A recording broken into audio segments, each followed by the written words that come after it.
এবার যুক্তরাজ্যে এমপি পদও যাওয়ার পথে টিউলিপের। ব্রিটিশ সংবাদপত্র ডেইলি মেইলের এক প্রতিবেদনে প্রকাশ করা হয়েছে এমনই চাঞ্চল্যকর তথ্য। পূর্বাচল প্লট দুর্নীতির মামলায় ক্ষমতাচ্যুত প্রধানমন্ত্রী শেখ হাসিনাকে 5 বছরের কারাদণ্ড দিয়েছে আদালত। সেই সঙ্গে একই মামলায় তার বোন শেখ রেহানাকে 7 বছরের ও টিউলিপ সিদ্দিককে 2 বছরের কারাদণ্ডে দণ্ডিত করা হয়েছে। সোমবার ঢাকার বিশেষ জজ আদালত 4-এর বিচারক মোহাম্মদ রবিউল আলম এই রায় দেন। টিউলিপের বিরুদ্ধে অভিযোগ, খালা শেখ হাসিনা ক্ষমতায় থাকাকালীন প্রভাব খাটিয়ে নিজের মা, ভাই ও বোনকে প্লট পাইয়ে দিয়েছেন তিনি। অভিযোগ প্রমাণিত হওয়ায় টিউলিপের 2 বছরের সাজা হয়েছে।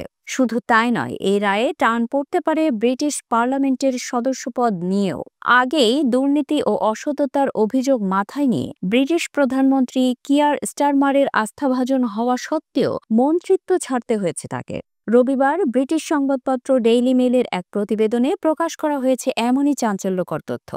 এর আগে রূপপুর পারমাণবিক প্রকল্প থেকে 4 বিলিয়ন পাউন্ড আত্মসাতের অভিযোগে তার বিরুদ্ধে তদন্ত শুরু হয়। চাপে পড়ে তিনি সিটি মিনিস্টারের পদ ছাড়তে বাধ্য হন।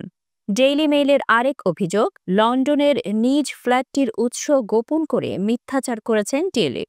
ব্রিটিশ সরকারের অভ্যন্তরীণ তদন্তে বলা হয়, মন্ত্রিত্বের নিয়ম লঙ্ঘন না করলেও টিউলিপের আরও সচেতন হওয়া উচিত ছিল। তবে এখনও তিনি হ্যাম্পস্টেড অ্যান্ড হাইগেটের সংসদ সদস্যের দায়িত্বে আছেন।